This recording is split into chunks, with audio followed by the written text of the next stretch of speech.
My sister accused me of stealing her necklace just so she could call me a liar, and my parents ended up kicking me out.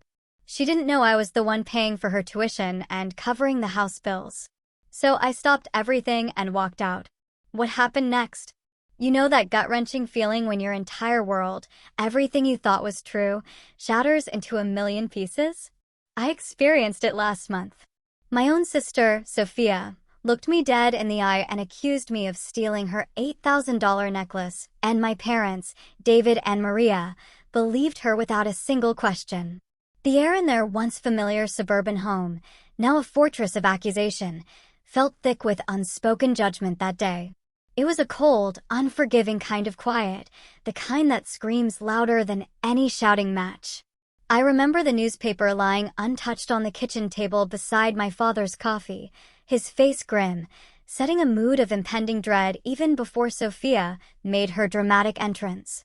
Until that moment, I, Chloe, genuinely believed that family meant having each other's backs, no matter what. That blood was thicker than water, a mantra my dad, David, had drilled into us over countless Sunday dinners. When everything else falls away, blood remains.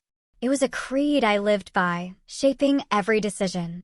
What they didn't know, what they couldn't know, was that I'd been silently shouldering their burdens for years.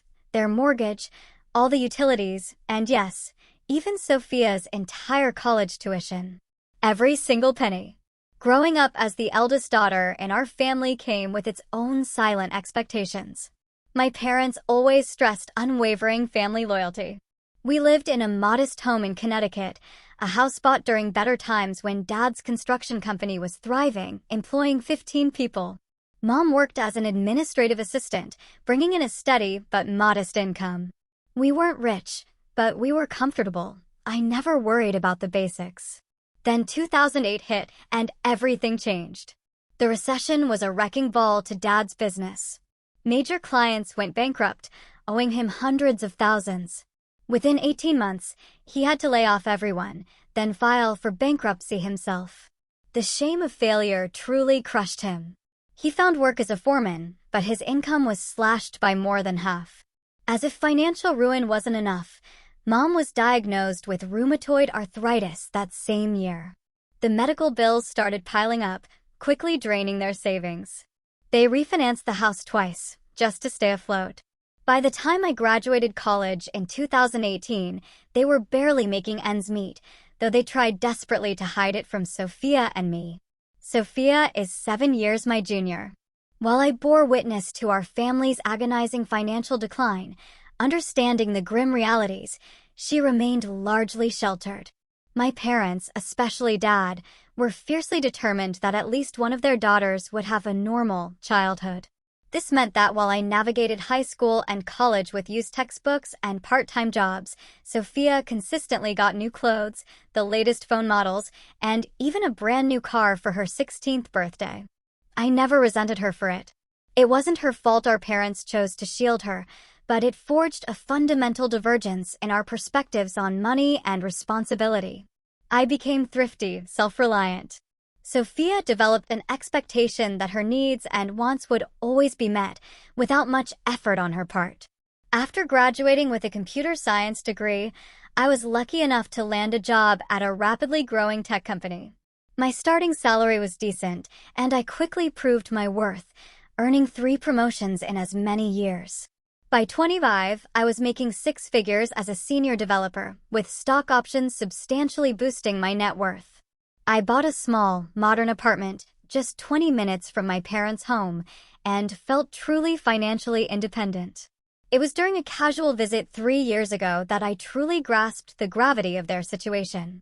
Mom and Sophia were out shopping, and Dad took a hushed call in the garage. Curious about his hushed tone, I quietly followed and overheard him pleading with the mortgage company for an extension on a late payment. After he hung up, I found him sitting in his old pickup truck, head in his hands, silently weeping. That moment changed everything. When I confronted him, his pride initially made him defensive, but eventually, the raw truth poured out. They were 3 months behind on their mortgage. Mom's medical bills had created a mountain of debt, and they'd been relying on credit cards for basic expenses for months. The final crushing blow? Sophia's acceptance to an expensive private university with a $45,000 annual tuition.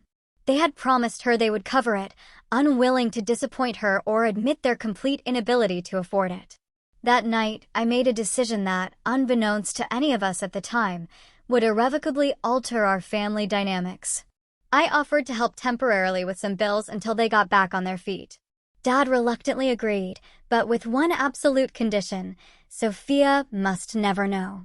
It would crush her to learn we're struggling, he insisted, his voice thick with emotion. And your mother, she'd be humiliated if the neighbors found out we needed help from our daughter. What started as helping with some bills quickly spiraled. Within 6 months, I was paying their entire mortgage, all utilities, property taxes, and most of Mom's medical expenses. When Sophia started college, I took on her full tuition payments as well. All told, I was contributing over $70,000 annually to keep my family afloat, nearly 2/3 of my take-home pay. Despite living 20 minutes away in my own apartment, I visited at least twice weekly, bringing groceries that I'd claim were on sale or extras from work events. I spent weekends helping Dad with house repairs, drove Mom to medical appointments, and even helped Sophia with her programming homework when she struggled in her introductory CS course. Last Christmas, I watched as my parents proudly gave Sophia the latest MacBook Pro, supposedly from them. In reality, I had purchased it, as I had most substantial gifts from them over the past few years. Sophia hugged them tightly, gushing about how much she loved them, while I received a sweater and a gift card. I told myself I didn't mind. Seeing my family happy was, I thought, enough. For her 20th birthday 2 months ago, my parents wanted to give Sophia something truly special. She'd been dropping hints about an $8,000 white gold and diamond necklace she'd seen at a downtown boutique. It's an investment piece, she'd explained over dinner. Something I'll keep forever and maybe even pass down someday. Mom looked distraught at the price tag, but Dad, ever the optimist, promised they'd figure something out. That something was, of course, me. When Dad called, asking if I could loan them the money, I already knew it wasn't a loan. None of the money I'd given them had ever been repaid, nor did I truly expect it to be. I transferred the funds that day. A week later, I watched Sophia unwrap the blue velvet box at her birthday dinner, squealing with pure delight as Dad fastened the necklace around her neck. "You're the best parents ever," she declared, admiring her reflection. I don't know anyone else whose parents would get them something this amazing. I smiled, taking photos of the moment, ignoring the familiar, dull ache in my chest. Part of me hoped that one day they would acknowledge all I had done, that my quiet sacrifices would eventually be recognized, appreciated. That small, desperate faith in my family's ultimate recognition kept me going, even as the balance in my savings account dwindled while Sophia's social media filled with photos of spring break trips and shopping sprees, all indirectly funded by me. I never, not for a second, imagined that necklace would become the very catalyst for destroying the family I had given so much to preserve. Sunday dinners at my parents' house were a sacred tradition. No matter how crazy our weeks got, we all made an effort to be there at 6 sharp. Mom would spend the afternoon cooking something special, filling the house with comforting aromas. Dad would open a bottle of wine, and for a few precious hours, we could all pretend we were still the happy, financially stable family we had once been. That particular Sunday started like any other. I arrived early, ready to help Mom prepare her specialty chicken enchiladas with homemade salsa verde. Dad and Sophia were in the living room, watching a basketball game, their occasional cheers and groans echoing through the house. Everything felt normal. Until halfway through dinner, when Sophia suddenly put down her fork.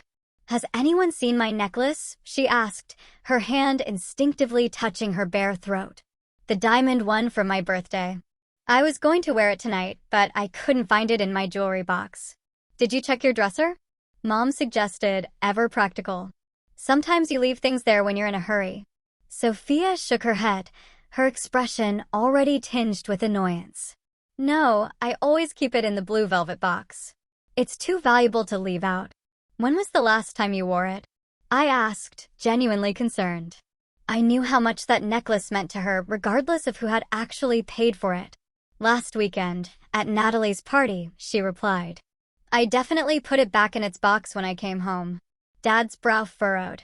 Are you sure? You were pretty tipsy when you got back from that party. I wasn't that drunk, Sophia protested, a touch too quickly. And I specifically remember putting it away because I was worried about losing it. Dinner was temporarily abandoned as we all joined the search for the missing necklace. I followed Sophia to her bedroom, helping her check every drawer and surface. We looked under the bed, in pockets of clothing, even in the bathroom where she might have taken it off while getting ready. The more we searched without finding it, the more agitated Sophia became. I don't understand, she muttered, growing increasingly frustrated. It should be here. As the search expanded to the rest of the house, I noticed a subtle, unsettling shift in the atmosphere. Sophia's eyes seemed to follow me when I entered rooms. When I offered to check the laundry room, she quickly said she'd already looked there, though I knew with certainty she hadn't. Small moments of tension began building, like static electricity before a storm.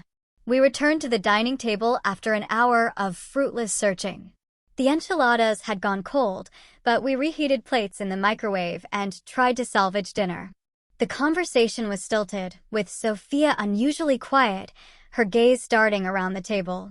You were in my room earlier today, weren't you, Chloe? She suddenly asked, her voice carrying an icy edge I'd never heard directed at me. I paused mid-bite, genuinely confused. What? No, I came straight to the kitchen when I arrived. I thought I saw you coming out when I was heading upstairs, she pressed, her eyes narrowing. I went up to use the bathroom once, but I didn't go in your room, I explained, increasingly uncomfortable with her accusatory tone. Mom shifted in her seat. Dad glanced between us, his expression unreadable, a silent referee in a match that hadn't even begun. That's strange, Sophia continued, because my door was open when I got back upstairs and I always close it. Maybe Mom went in to put away laundry? I suggested, trying to diffuse the rising tension. Mom shook her head. No, I didn't do laundry today. The implication hung in the air like a bad smell, a foul cloud of suspicion. No one was outright accusing me of anything, but the suggestion was clear enough to be deafening. Sophia, I said carefully, my voice barely steady, if you're implying what I think you are, you're wrong. I had absolutely no reason to go into your room, and I definitely didn't take your necklace. She shrugged, a gesture meant to appear nonchalant, but her eyes remained sharp, suspicious. I'm just trying to figure out what happened. It's an $8,000 necklace. It doesn't just disappear. Well, it didn't disappear into my pocket, I retorted, struggling to keep my voice level despite my growing indignation. Dad cleared his throat, a performative sound of discomfort. Chloe, no one's accusing you of anything, he said, though his tone suggested the complete opposite. But you have to admit, it's a bit of a coincidence that the necklace goes missing on a day you visit. I visit twice a week every week. I replied, stunned that he would even entertain the idea. Are you seriously suggesting I would steal from my own sister? Of course not, Mom interjected weakly, though she didn't meet my eyes. We're all just concerned. The remainder of dinner passed in an excruciating, uncomfortable silence. I offered again to help search, but Sophia declined, saying perhaps it will turn up on its own. The implication was painfully clear. Once I left, maybe the necklace would mysteriously reappear. I drove home that night with a cold, heavy knot in my stomach. For the first time, I felt like an outsider in my own family. The people I had sacrificed so much for had just casually considered me capable of theft. It hurt more deeply than I wanted to admit. Around midnight, my phone buzzed with a text from Sophia. Just so you know, I've looked everywhere. It's definitely not in the house. I stared at the message, unsure how to respond. Before I could decide, another text came through. If you took it as some kind of joke, it's not funny anymore. Just give it back and we can forget about it. I typed and deleted several responses, my fingers hovering over the keyboard, before finally sending. I didn't take your necklace, Sophia. I would never do that to you. I hope you find it soon. Her reply was almost instantaneous. Whatever. Just know Mom and Dad are really upset. Sleep completely eluded me that night as more messages arrived, each one more accusatory than the last. By morning, it seemed my sister had fully convinced herself I was a thief. And based on her texts, my parents weren't far behind in that belief. What had started as a simple missing item had somehow morphed into a full-blown referendum on my character. And apparently, I was failing. The next morning, I woke to several missed calls from both my parents. Rather than returning them immediately, I decided to drive over and address the situation in person. If there was a misunderstanding, surely we could clear it up face to face. I still clung to the belief in our family's ability to communicate rationally, despite the unease from the previous night. When I arrived at my parents' house around 10 a.m., the atmosphere was noticeably tense, almost suffocating. Mom was washing dishes with an unusual, frantic vigor, barely acknowledging my greeting. Dad sat at the kitchen table, his face grim, the newspaper untouched beside his coffee cup. "Where's Sophia?" I asked, trying to sound casual, though my heart was pounding. "Upstairs," Dad replied curtly, without looking up. "She's been turning her room upside down all morning looking for that necklace." I took a deep breath, trying to steady myself. "Look, I understand everyone's upset, but I need to make it absolutely clear that I had nothing to do with its disappearance." Before Dad could respond, Sophia appeared in the doorway, her expression a chilling mixture of anger and what looked almost like triumph. "Then how do you explain this?" she demanded, holding up her empty blue velvet jewelry box. "I found it in your old bedroom, shoved under the bookshelf." I stared at her, genuinely bewildered. "That's impossible. I haven't been in that room in weeks." "Well, the box didn't walk there on its own," Dad said, standing up. His voice had taken on an aggressive edge I rarely heard directed at me. "Chloe, if you're in some kind of financial trouble, you should have come to us instead of doing something like this." The irony of his statement was so profoundly bitter, I almost laughed aloud. Me in financial trouble? When I was the one keeping their entire household afloat. "Dad, this is ridiculous. I don't need money, and I certainly wouldn't steal from my own sister." "Then how did the box get in your room?" he demanded, pointing a finger. "It's not my room anymore. I haven't lived here in years." "Anyone could have put it there," I countered, the implication for Sophia clear in my tone. Sophia gasped dramatically, a perfectly timed performance. "Are you saying I planted it? Why would I do that?" Mom finally turned from the sink, her face pale. "Please, let's not fight. I'm sure there's an explanation." "Yes, there is," Dad thundered, his voice rising. "The explanation is that someone took that necklace and the evidence points to Chloe." I felt my face flush with a mix of searing anger and deep, aching hurt. "What evidence? An empty box that could have been placed by anyone? That's not evidence. That's a setup. Why would anyone want to set you up?" Dad challenged, his voice dripping with skepticism. "I don't know." I shot back, my voice trembling with indignation. Why would I want to steal a necklace when I make more than enough money to buy my own if I wanted one? Throughout this heated exchange, a small, chilling detail pricked my attention about Sophia's behavior.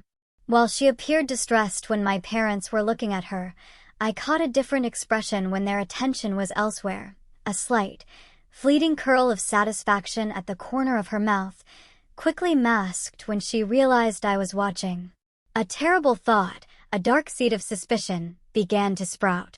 "Let's check the security camera," I suggested, my voice cutting through the accusations.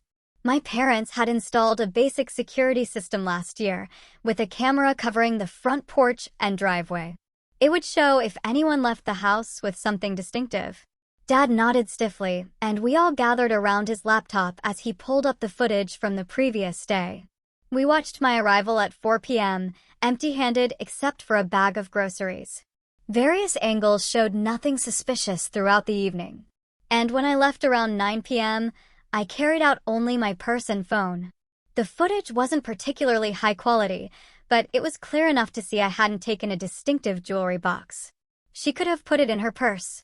Sophia insisted, her voice shrill. "My purse isn't big enough to fit that box without being obviously misshapen," I countered, holding it up. "Maybe you took just the necklace then," she pressed. "It would fit in a pocket."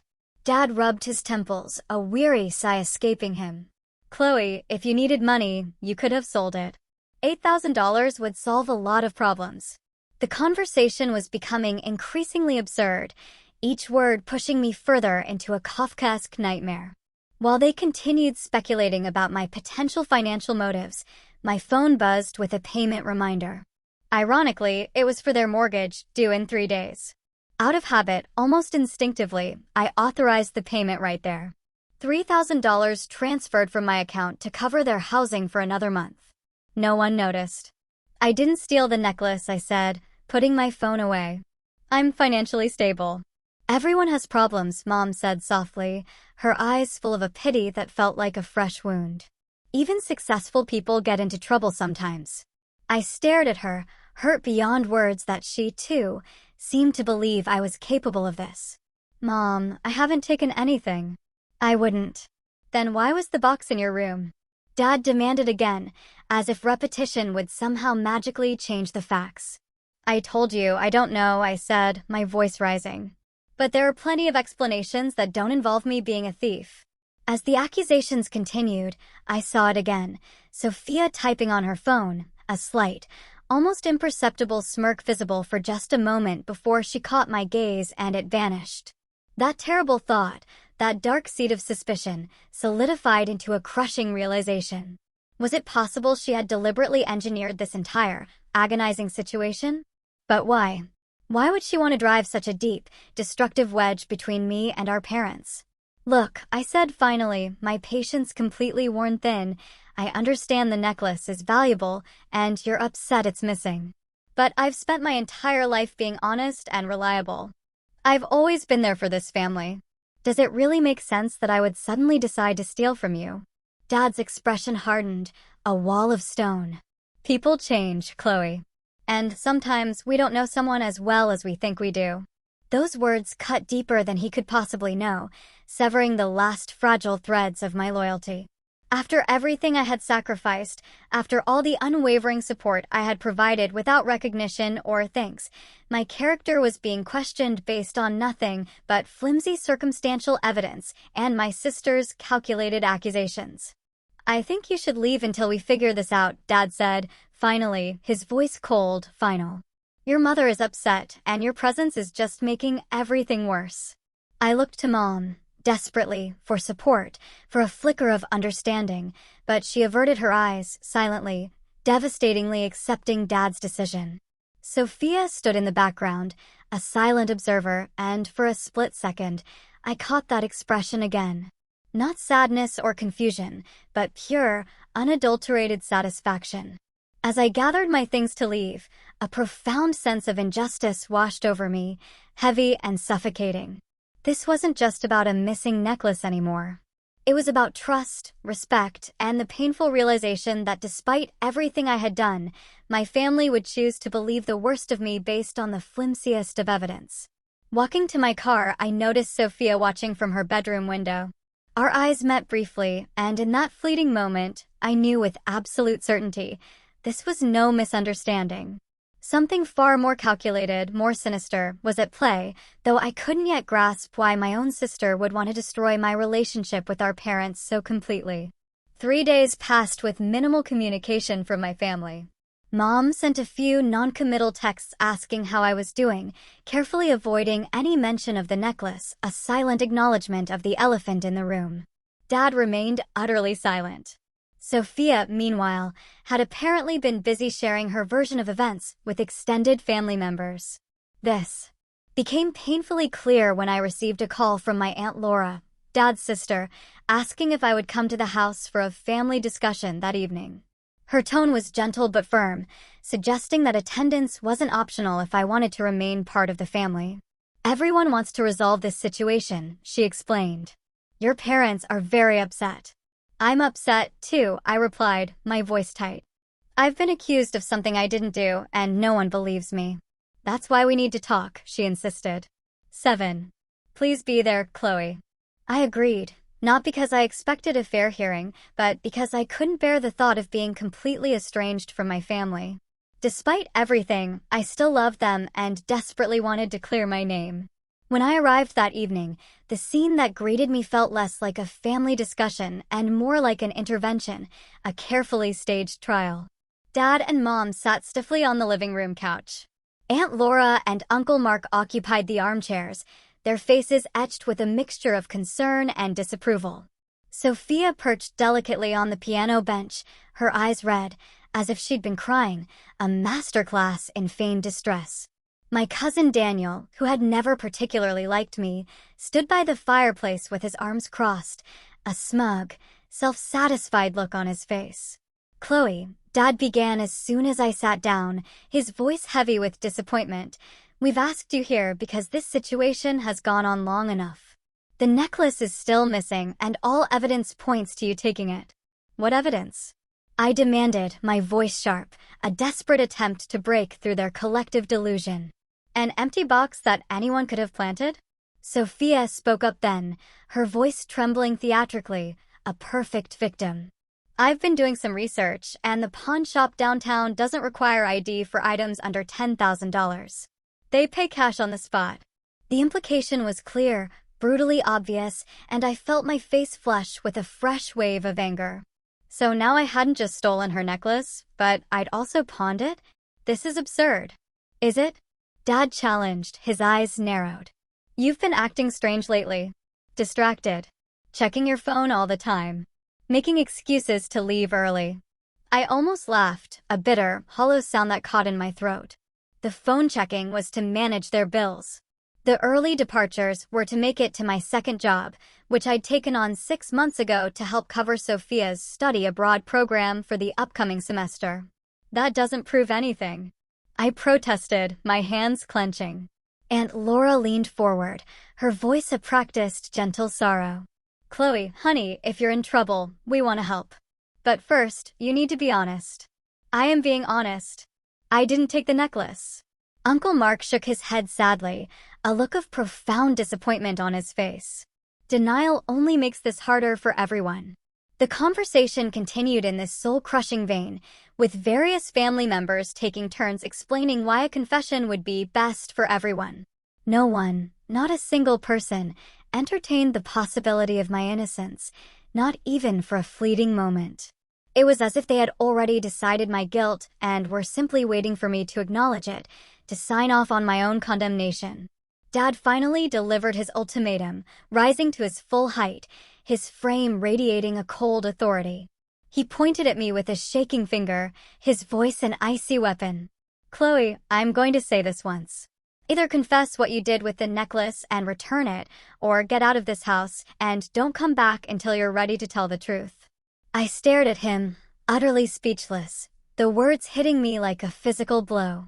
In all my 28 years, I had never heard him speak to me with such chilling coldness. "Dad," I managed, my voice barely above a whisper, choked with emotion, "I'm your daughter.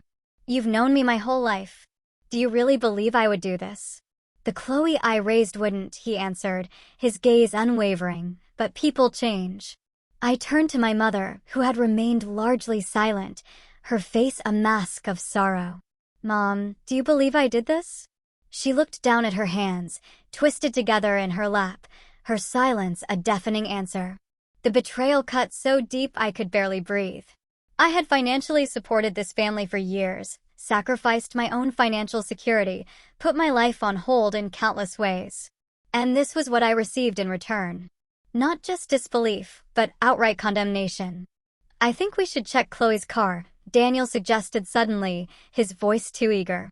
"If she hasn't pawned it yet, she might still have it there."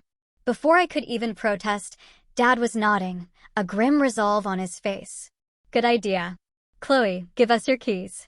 "This is ridiculous," I muttered, but found myself handing over my keys anyway, unwilling to appear uncooperative and further cement their suspicions. We all trooped outside to where my car was parked in the driveway, the evening air suddenly heavy with unspoken accusations. Dad unlocked it and began searching, his movements deliberate, methodical, while the entire family watched, a silent, expectant jury. He checked under the seats, in the glove compartment, and finally moved to the trunk. When he opened it, I heard several gasps from my family. There, partially visible under a reusable grocery bag, was the distinctive blue velvet jewelry box. I stared in shock, my mind reeling. I didn't put that there." Dad picked up the box and opened it. Empty, of course. He turned to me, his expression a chilling mixture of confirmation and disappointment. Still going to deny it? Someone planted that. I insisted, my voice rising with desperation, a raw plea. I haven't even opened my trunk in days. Convenient excuse, Daniel muttered, a snide comment that echoed in the silence. Dad closed the trunk with a deafening slam that seemed to echo my family's final judgment. I think we've seen enough. Chloe, I want you to leave now. Don't contact us until you're ready to admit what you did and make it right. Dad, please.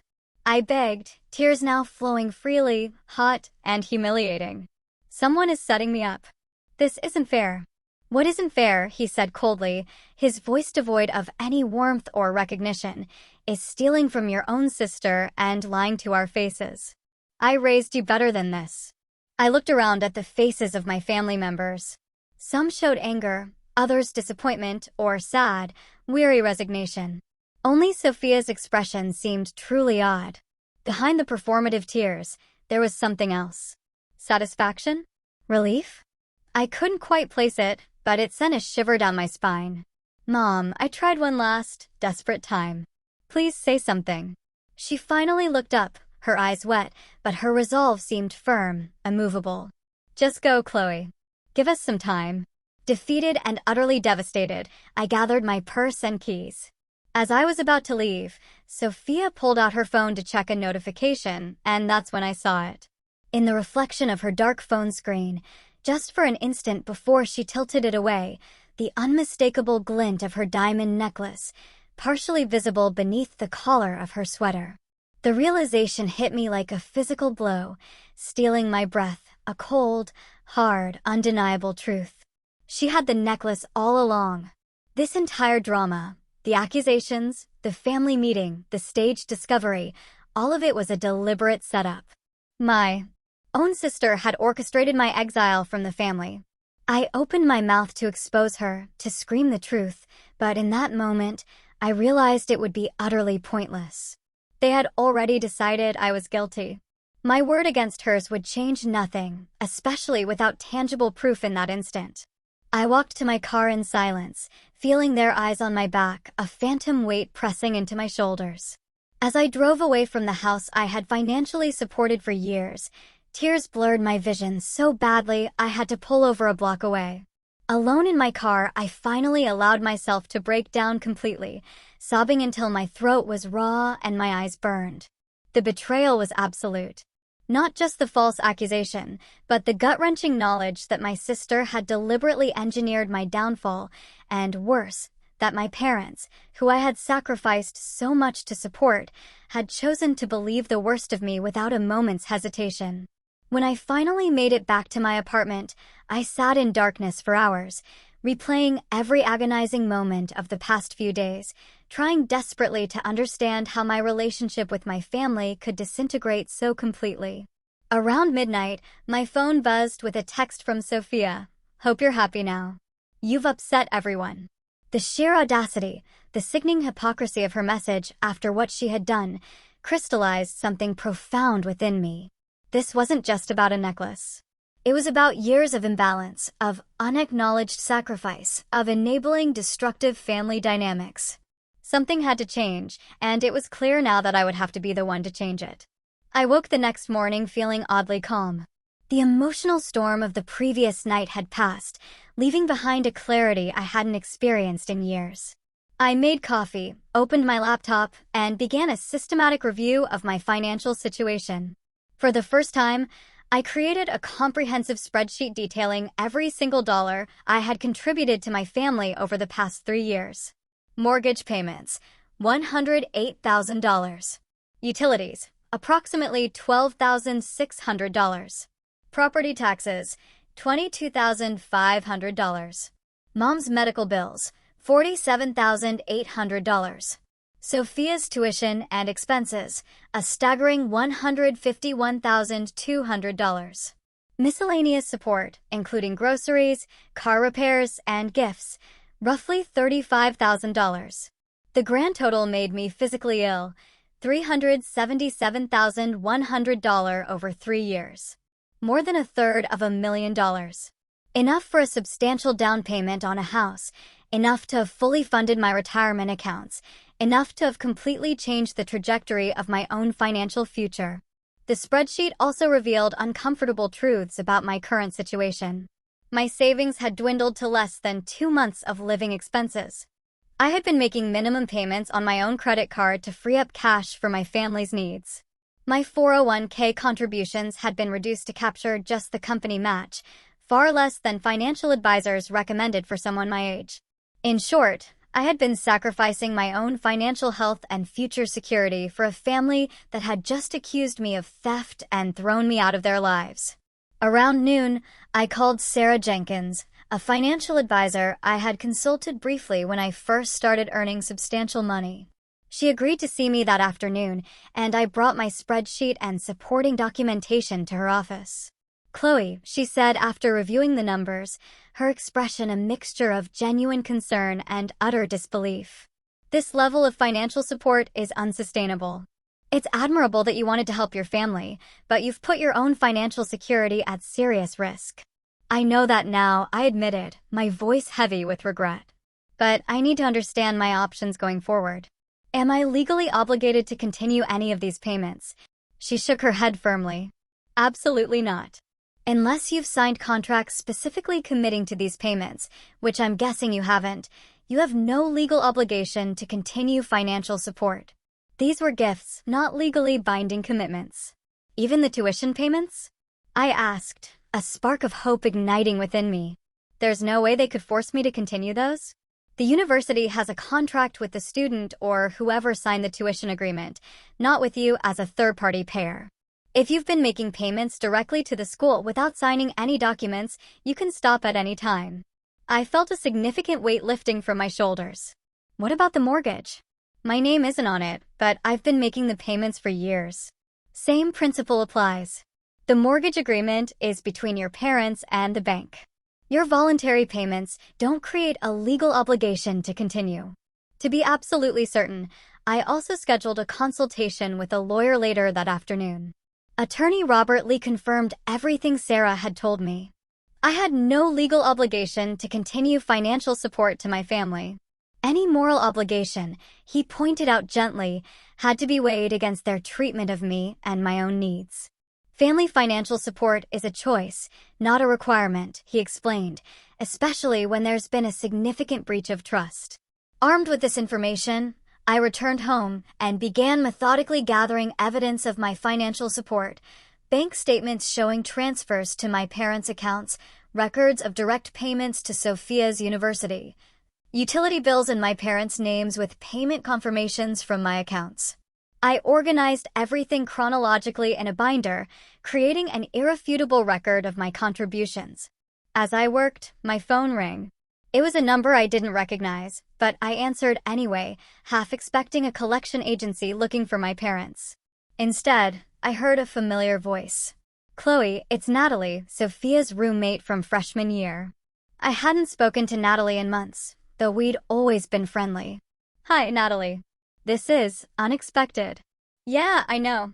Look, I overheard something yesterday that I think you should know about. I was at the coffee shop near campus when Sophia came in with some friends. I was in the corner booth and they didn't see me." My heart began beating faster, a frantic drum against my ribs. "What did you hear?" She was bragging, Chloe, about how she'd gotten rid of you. Those were her exact words. "I finally got rid of Chloe." She was laughing about it, saying, "Now your parents would stop comparing them to you all the time." The confirmation of my deepest, most agonizing suspicions should have hurt, but instead, it fueled my resolve, hardening it into steel. "Did she mention a necklace?" "Yeah, she said something about hiding it and making it look like you took it." I couldn't hear everything, but it was definitely deliberate. "I always thought you were really nice, so when I heard that, it didn't sit right with me." "Thank you for telling me, Natalie. I really appreciate it." After we hung up, I sat in silence for several minutes, processing this final, crushing piece of evidence. My sister's betrayal had been completely intentional, a calculated, cold-blooded move to remove me from the family picture. And my parents had been all too willing to believe the worst of me despite years, a lifetime, of evidence to the contrary. With newfound, icy determination, I began systematically canceling all automatic payments related to my family. The mortgage payments scheduled for next week? Canceled. Utility auto payments? Turned off. Sophia's tuition installment for the upcoming semester? Withdrawn. For each cancellation, I meticulously documented the process and saved confirmation numbers. This wasn't just about cutting financial ties. It was about reclaiming control of my own resources and, more importantly, my own future. Next, I drafted a formal letter to my family. It was factual, unemotional, detailing the exact financial support I had provided over the years and informing them that, effective immediately, all such support was terminated. I included copies of key documents proving my contributions, enough to make the magnitude of my support undeniable without overwhelming them with the full binder of evidence. As I prepared to mail the letter, I hesitated briefly. Was I being too harsh? Would this cause genuine hardship, especially for my mother with her medical needs? I considered alternatives. I could continue paying just for Mom's medical bills, perhaps, or give them a longer runway to adjust their finances.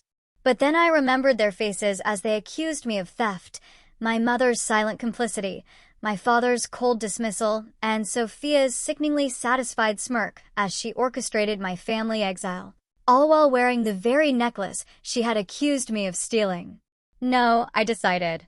This clean break was necessary, not just for my financial well-being, but for my emotional health as well. They had made their choice, choosing to believe Sophia's lies over my lifetime of trustworthiness. Now, they would have to live with the consequences of that choice. I sealed the envelope containing the letter and supporting documents, addressed it, and placed it beside my door to mail the next morning. Then I blocked Sophia's number on my phone, though I left my parents' lines open. If they wanted to apologize, I would listen, but I wouldn't subject myself to more accusations or manipulation. That night, I slept better than I had in years. The crushing weight of unacknowledged sacrifice finally lifted from my shoulders.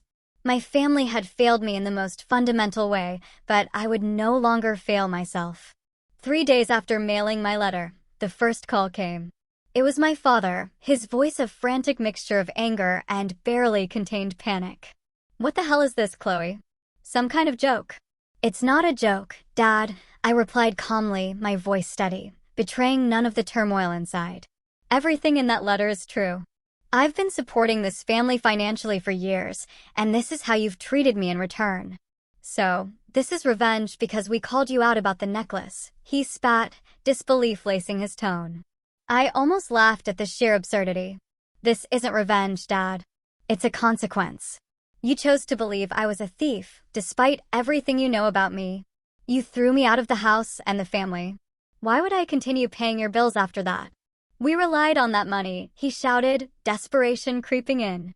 "Yes, you did," I countered, my voice rising slightly, without ever acknowledging it, without ever thanking me, without ever even telling Sophia that her precious college education was being paid for by the sister she set up to look like a criminal.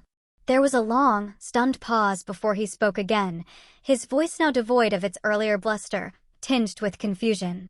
"What do you mean, set up?" "Sophia had the necklace all along, Dad," I explained, the words feeling heavy on my tongue. "I saw it reflected in her phone screen the night you all confronted me. She deliberately hid it and planted the empty box to make me look guilty. And none of you, not one, considered that possibility." Another pause, longer this time, thick with unspoken thoughts. When he spoke again, his voice was smaller, almost pleading. "You can't just cut us off without warning. The mortgage is due next week." "I know exactly when it's due," I said, a bitter edge to my tone. "I've been paying it for 3 years. Your mother's medication is covered by insurance for the next 30 days. After that, you'll need to figure something out. Maybe sell some of those expensive gifts you've been giving Sophia with my money. Chloe, be reasonable." I think I've been more than reasonable for the past 3 years. Now, I'm being fair to myself. I ended the call and took a deep, shuddering breath. It had been difficult, painful even, but nowhere near as agonizing as I'd anticipated. Setting boundaries, it seemed, got easier with practice. The next call came from my mother later that day. Unlike Dad, she didn't start with anger, but with tears, her voice broken. "Chloe, please. We just got a call from the mortgage company about a missed payment, and Sophia's university called about the tuition for next semester." "I'm sorry you're in a difficult position, Mom," I said, my voice firm despite the tremor in my own heart. "But those bills are your responsibility, not mine. How can you do this to us? We're your family." The guilt trip might have worked a week ago, a month ago. Now, it just clarified how conditional their love had always been. Family works both ways, Mom. When one person is accused of theft and kicked out without a fair hearing, that's not family. That's a tribunal. We were upset about the necklace. People say things they don't mean when they're upset. Did Dad not mean it when he told me not to come back until I confessed to something I didn't do? Did you not mean it when you sat silently while everyone condemned me? Actions have consequences, Mom. This is the consequence of yours. After she hung up, I received a barrage of texts from Sophia. Unlike our parents, she didn't bother with emotional appeals.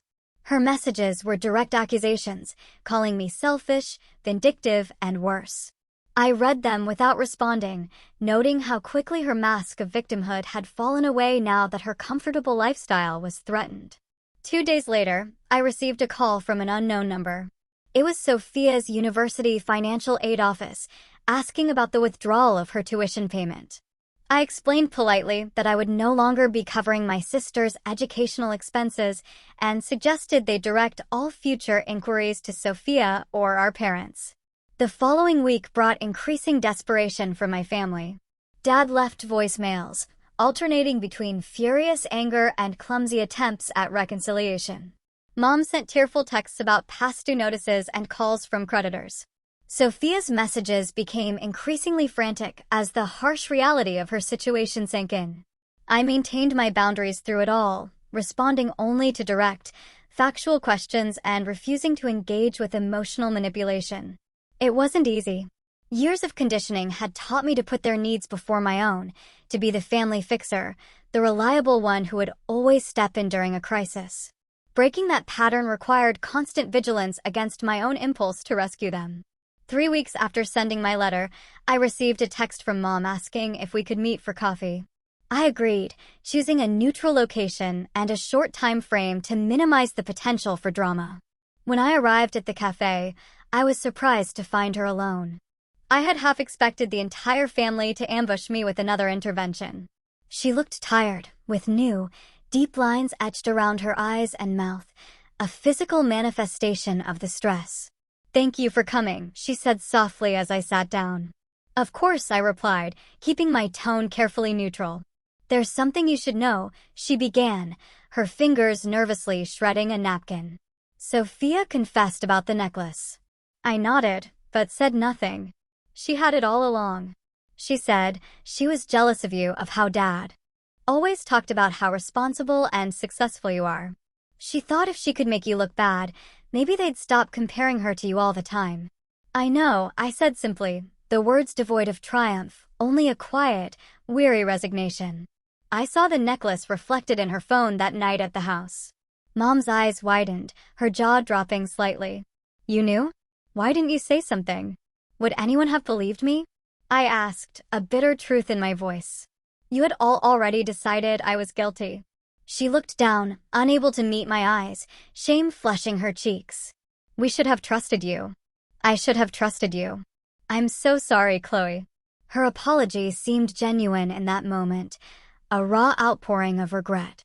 But I noticed it came only after Sophia's confession, not from her own independent realization that she had misjudged me.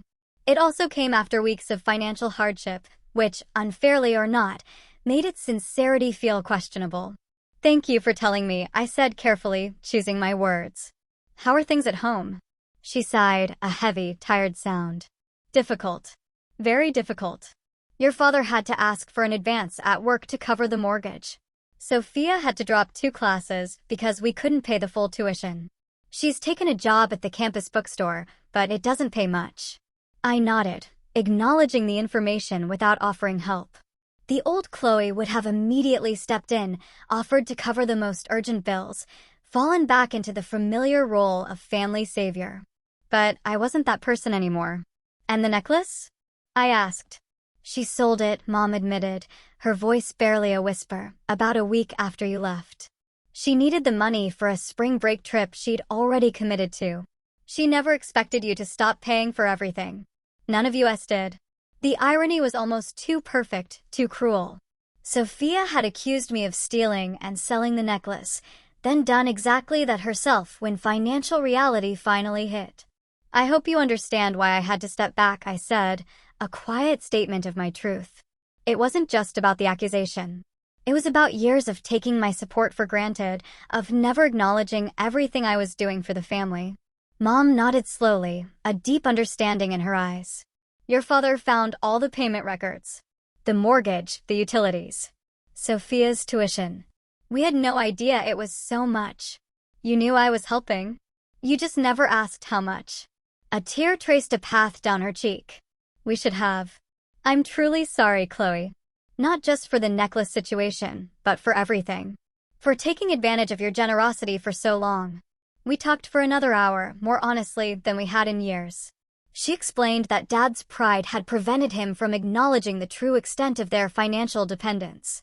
I shared how deeply hurt I'd been by their willingness to believe the worst of me. By the time we parted, something had subtly shifted between us. Not forgiveness, exactly, but a fragile, hopeful step toward understanding. That evening, Dad called. His apology was less eloquent than Mom's, but it seemed genuine in its awkwardness, its gruff sincerity. He struggled to find words for his regret, eventually settling on a simple, heartfelt, I was wrong about you, Chloe, and I'm sorry for that. More sorry than I can say. Sophia was the last to reach out, sending a lengthy letter rather than calling. She admitted orchestrating the whole scenario out of a toxic mix of jealousy and resentment that had built over years. You were always the perfect one, she wrote. I just wanted them to see you weren't so perfect after all. I never thought it would go so far. I never thought you'd stop paying for everything. Her apology, like our parents, seemed motivated at least partially by the financial consequences rather than pure, selfless remorse. Still, it was a start, a recognition at least of the profound harm she had caused. In the weeks that followed, our family began the slow, awkward process of redefinition. My parents took full responsibility for their finances for the first time in years. Dad took on additional weekend work, and Mom found a part-time job she could manage despite her health limitations. They downsized from the family home to a smaller, more affordable apartment. Sophia reduced her course load and worked 2 part-time jobs to contribute to her education. And I maintained my financial independence, diligently rebuilding my savings and focusing on my own future. It wasn't easy. There were slips back into old patterns, subtle attempts at manipulation, and moments of resentment on all sides. But gradually, painstakingly, a new dynamic emerged. One based on respect rather than exploitation, on honesty rather than comfortable lies. And through it all, I discovered something unexpected, a strength I didn't know I possessed. The capacity to stand firm in my own worth, even when those I loved most tried to diminish it. The courage to demand the respect I deserved.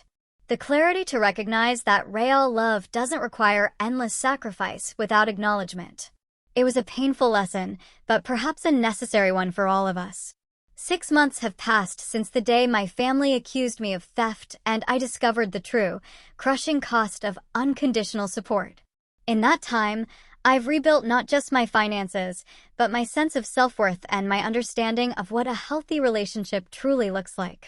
The first few weeks after cutting financial ties with my family were surprisingly liberating. Without the constant drain on my resources, I was able to fully fund my emergency savings account for the first time in years. I increased my 401k contributions to the recommended 15% of my income. I even started researching investment properties, something that had seemed impossibly distant and out of reach while supporting 4 adults on one income. But financial recovery was only part of my journey. The emotional wounds inflicted by my family's betrayal ran deeper than I initially realized. 2 months after our confrontation, I started seeing Dr. Lena Thompson, a therapist specializing in family dynamics and boundary setting. What your family did, she told me during our first session, her voice gentle yet firm, was a form of emotional abuse. They exploited your generosity, took you for granted, and then discarded you based on a false accusation. It's natural to feel grief, anger, and confusion about that experience. With Dr. Thompson's guidance, I began unpacking patterns that had been established long before the necklace incident. How I had been cast as the responsible caretaker from childhood. How my parents had subtly encouraged my sister's dependence while consistently expecting complete self-sufficiency from me. How I had, perhaps unconsciously, derived my sense of worth from being needed rather than being valued for who I truly was. People who consistently put others' needs before their own often struggle with feelings of guilt when they start setting boundaries, she explained. Remember that boundaries aren't selfish. They're necessary for healthy relationships. Those words became my mantra on difficult days, when doubt crept in. Was I being too harsh? Should I help with just one bill? Just this once? Whenever those insidious thoughts arose, I reminded myself, boundaries aren't selfish. They're necessary for healthy relationships. Around the same time I started therapy, I also began building a new social circle. For years, my family obligations had severely limited my availability for friendships. Now, with both time and financial resources at my disposal, I joined a hiking club, volunteered at a local coding boot camp for women, and reconnected with former colleagues. Through these genuine connections, I discovered what true appreciation felt like. When I helped a boot camp student debug a challenging project, her heartfelt thanks meant more than years of unacknowledged family support. When I organized a weekend trip with my hiking group, their enthusiastic participation validated my efforts in a way my family never had. My career also flourished without the constant financial pressure. I took on challenging projects I might have previously avoided due to time constraints, earning a promotion and a substantial raise 4 months after the family confrontation. For the first time, that additional income went directly toward my own future, rather than supporting others who took me so casually for granted. As for my family, our relationship evolved gradually and certainly not without setbacks. My parents struggled immensely to adjust to financial independence after years of relying on my support. Dad took on additional weekend work, and Mom found a part-time job she could manage despite her health limitations. They eventually downsized from the familiar family home to a smaller, more affordable apartment. 3 months after our confrontation, Sophia sent me a lengthy letter that felt profoundly different from her initial, self-serving apology. Where her first note had focused primarily on justifications and excuses, this one demonstrated genuine self-reflection. I've been thinking a lot about why I did what I did, she wrote. It wasn't just jealousy of how Mom and Dad treated you.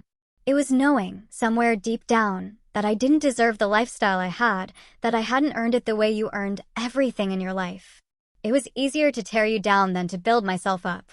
I'm trying to do the hard work now. I got a second job this semester.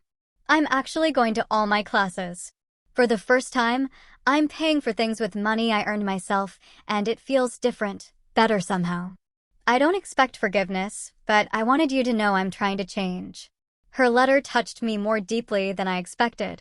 Not enough to resume full financial support, but enough to consider rebuilding some form of relationship. We started with occasional text messages, then tentative coffee meetings every few weeks. Our conversations were cautious at first, carefully avoiding any mention of money or the necklace incident. Over time, we developed a tentative new dynamic. Not the close, intimate sisterhood I had once imagined, but something far more honest than what we had before. For months after the confrontation, I agreed to help my parents with a specific, limited expense, Mom's specialized medication that wasn't fully covered by insurance. I made it explicitly clear that this was a choice, not an obligation, and established firm boundaries around my contribution. The money would go directly to the pharmacy, not to them. The arrangement would be reassessed every 3 months. And most importantly, this support was strictly conditional on continued respectful treatment. I'm willing to help with this specific need, I told them, my voice calm but unwavering. But if there's ever another incident where my character is questioned without cause, or where my generosity is taken for granted, the support ends immediately and permanently. They accepted these terms without argument, a clear sign that perhaps they too had learned a painful lesson from the experience. Dad, in particular, seemed transformed by the ordeal. His pride had taken a significant hit when he had to admit his financial dependence on his daughter. But once that initial, difficult hurdle was crossed, he demonstrated genuine humility. "I always thought providing for my family made me a man," he confessed during a rare, heart-to-heart conversation. "When I couldn't do that anymore, I felt like a failure. I let you take over because it was easier than admitting I had failed. That wasn't fair to you, and I'm sorry." 5 months after the confrontation, we attempted our first family dinner since the accusation. It was awkward at times, with conversations stalling whenever we approached sensitive topics. But there was also a new authenticity to our interactions. Without the unspoken, heavy financial arrangement underlying everything, we were forced to relate to each other simply as people, not as provider and dependent. Sophia, now working 2 part-time jobs while taking a reduced course load, spoke about her classes with newfound enthusiasm. "It feels different when you're paying for it yourself," she admitted with a wry smile. "I actually go to every lecture now. Funny how that works." Mom shared updates about her new part-time job at a local florist, where she arranged deliveries and helped with simple bouquets. "It's not much money," she said, "but it feels good to contribute something." Dad talked about the community college courses he was taking to update his construction management skills. "Never too old to learn new tricks," he said with a self-deprecating smile. "Should have done this years ago instead of just complaining about how the industry changed." As I listened to them describe their new lives, I felt a complex mixture of emotions: pride in their resilience, sadness for the years wasted in unhealthy patterns, hope for what our relationship might still become, and underneath it all, a quiet, unwavering confidence in my own worth that had been missing before. The journey hasn't been easy for any of us. There have been tense conversations, financial setbacks, and moments of resentment on all sides. But through it all, we've moved towards something more honest and balanced than what we had before. Today, as I reflect on everything that's happened, I find myself deeply grateful for the painful, soul-searching lesson that necklace incident taught me. Without it, I might have continued sacrificing my financial future indefinitely, chasing validation that would never truly come. I might never have discovered my own strength or learned the crucial difference between genuinely supporting others and unknowingly enabling dependency. The most important thing I've learned is that true family supports each other's growth, not each other's stagnation. Real love doesn't demand constant sacrifice without recognition. And self-respect isn't selfish. It's the absolute foundation upon which all healthy relationships must be built. If you're in a situation where your generosity is being taken for granted, where your sacrifices go unacknowledged, where your character is questioned despite your consistent actions, please know this: you deserve better. Setting boundaries isn't selfish. Standing up for yourself isn't wrong. And sometimes, the most loving thing you can do for yourself and, paradoxically, for others, is to stop enabling destructive patterns. I don't know what the future holds for my family. We're still navigating this new terrain, still learning how to relate to each other as equals rather than as provider and dependent. But whatever happens, I know I'll face it with a stronger sense of self-worth and clearer boundaries than I ever had before. Have you ever had to draw a line in the sand with loved ones, or discovered that your generosity was being taken advantage of in a way that truly broke your heart? How did you handle it? Share your stories and thoughts in the comments below. I'm reading every single one.